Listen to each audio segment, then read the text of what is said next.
आगरमालवा जिले के कलेक्टर कैलाश वानखेड़े का एक अलग अंदाज उस समय दिखाई दिया जब कलेक्टर महोदय अचानक ग्रामों में दौरा करने के लिए पहुंच गए।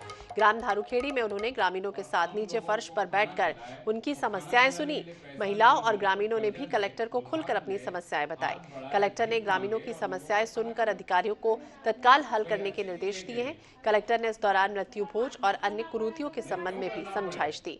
कलेक्टर को नीचे फर्श पर बैठे हुए देखकर जिला पंचायत सीईओ हरसिमरनप्रीत कौर सहित तमाम जिले के प्रमुख विभागों के मौजूद अधिकारी भी फर्श पर ही बैठ गए। इसके साथ ही आंगनबाड़ी और पंचायत भवनों का निरीक्षण किया गया।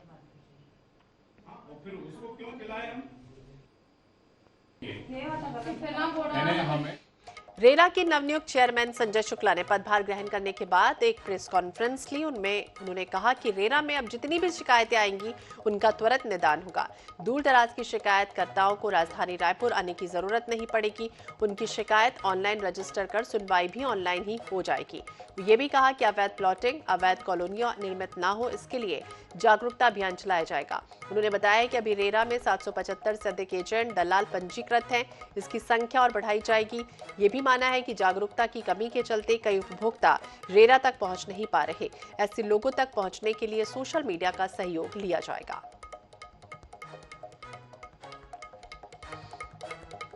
अगर ऐसी कोई व्यवस्था बनेगी, अगर कोई कर रहा है, इसको निश्चित रूप से इसको कंप्लेंट करना चाहिए। इसमें तो सख्ती से कार्रवाई होगी, क्योंकि जो भी टाउन प्लानिंग से नक्शा अप्रूव होता है, भले वो फेज वाइज हो, अगर फेज 1 का नक्शा अप्रूव हुआ है, मतलब नक्शा पूरा होता है, अगर प्रोजेक्ट है, एक फेज 1 का प्रोजेक्ट है, उस प्रोजेक्ट में वो एक उसका अलग रजिस्ट्रेशन होता है। अगर उसमें अगर 1 स्क्वायर इंच भी उसको जोड़ना है तो वो उस फेज में नहीं जुड़ सकता, उसके लिए अलग उसको रजिस्ट्रेशन करना है।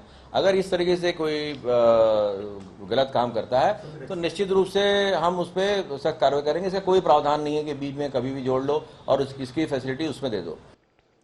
इधर नर्मदा परिक्रमा कर चुके प्रसिद्ध संत दादा गुरु महाराज इंदौर पहुंचे। उन्होंने हिंदू धर्म के बारे में चर्चा की और देश को हिंदू राष्ट्र बनाने को लेकर मीडिया के सामने अपने विचार व्यक्त किए।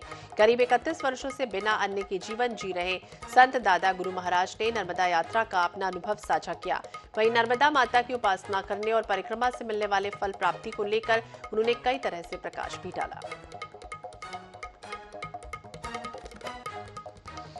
और अब बात अंबिकापुर की, जहां भाजपा कार्यालय में आयोजित एक प्रेस वार्ता में भारतीय जनता पार्टी के पूर्व प्रदेश अध्यक्ष और पूर्व गृह मंत्री रामसेवक पैकरा ने कहा कि कुछ असंतुष्ट लोग ये नहीं चाहते थे कि हमारे आदिवासी जनजाति समाज को 32% आरक्षण मिले। हाईकोर्ट में गए, जहां कांग्रेस सरकार के ठीक से जवाब नहीं देने की वजह से हाईकोर्ट ने इस पर रोक लगा दी। आरक्षण पर सुप्रीम कोर्ट का निर्णय भाजपा के संघर्ष की जीत है और इस मुद्दे पर सुप्रीम कोर्ट के निर्णय का स्वागत करते हुए उन्होंने कहा कि हाईकोर्ट की रोक के बाद सुप्रीम कोर्ट ने हाईकोर्ट की रोक पर स्थगन आदेश दिया है। इस फैसले के बाद तत्काल भर्ती की प्रक्रिया शुरू की गई है, जिससे साफ हो गया कि 58% आरक्षण का पारित प्रस्ताव वैध है। और इस बात को लेकर हम पहले ही कह चुके थे कि बहुत सोच विचार करके इसको पारित किया गया है, लेकिन विघ्न संतोषी लोगों ने इसे चुनौती दी। माननीय डॉक्टर रमन सिंह की सरकार में 2012 में आदिवासी वर्ग को 32% आरक्षण का प्रावधान था, लेकिन कांग्रेस के एक कार्यकर्ता जो केपी खांडे है, उन्होंने अपील किया हाईकोर्ट में इस आरक्षण के विरोध में, और निश्चित है कि 19 सितंबर 22 को स्टे लगा और स्टे लगने के कारण 32% आरक्षण से घट करके आदिवासी को 20% हो गया। लेकिन माननीय सुप्रीम कोर्ट ने इस विषय पर मैंने एक संज्ञान में लिया गया कि आरक्षण 58% पूर्व में जो माननीय डॉक्टर रमन सिंह की सरकार में चल रहा था वो यथावत रहे। इस दिशा में आज कल सुप्रीम कोर्ट ने निर्देश दिया है, उसका हम स्वागत करते हैं।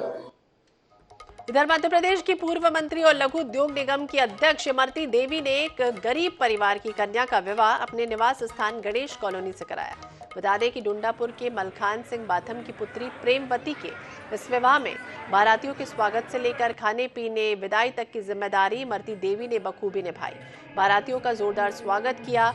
अपनी ओर से दूल्हा दुल्हन को गृहस्थी का सामान और मोटरसाइकिल भी भेंट स्वरूप उन्होंने दी। अन्य दलों के नेता और प्रशासनिक अधिकारी भी वरवधू को आशीर्वाद देने पहुंचे। इमरती देवी ने कहा कि मैंने बेटी की शादी की है, मुझे बहुत अच्छा लग रहा है। सभी ने इस पुनीत कार्य के लिए उनकी सराहना की है। इस विवाह की शहर में काफी चर्चा है। की तरह नहीं, बेटी की शादी की है।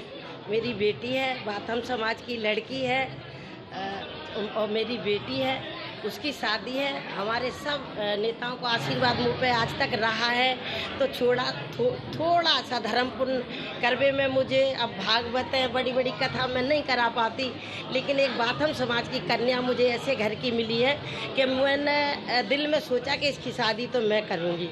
तो आज उनकी शादी है बिटिया की। ब्रेक के बाद एक बार फिर से आप सभी दर्शकों का हार्दिक स्वागत है और चलिए बात करेंगे मध्य प्रदेश की, जहां पर छात्रवृत्ति वितरण में हो रही अनियमितताओं के कारण अनेक छात्र छात्राओं का भविष्य अंधेरे में है। लापरवाही का आलम ऐसा है कि 2020 से 21 में शुरू होने वाला पैरामेडिकल और नर्सिंग छात्र छात्राओं का सत्र जो है वो लेट लतीफी के कारण 2023 में शुरू हो पा रहा है। इससे छात्रों के 2 वर्ष बर्बाद हो गए, उनकी पढ़ाई नहीं हो पाई और अब प्रबंधन ये कह रहा है कि आपका बैच 2020 से 21 का है, इसलिए अब आपको छात्रवृत्ति दी नहीं जा सकती।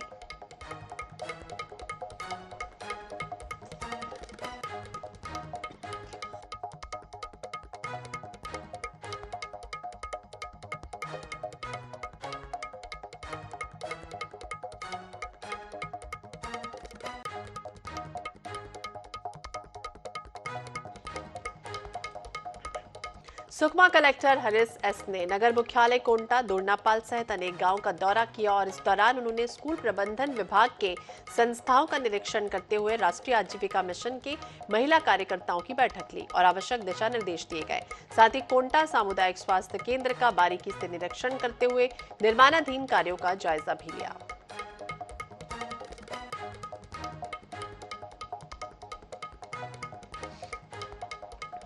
भरतपुर क्षेत्र की नदियों में इन दिनों रेत का अवैध उत्खनन जारी है। ट्रैक्टर के माध्यम से यहां अवैध रेत का परिवहन किया जा रहा है, जिससे ग्रामीणों में आक्रोश है और प्रशासन आंखें मूंद कर बैठा है।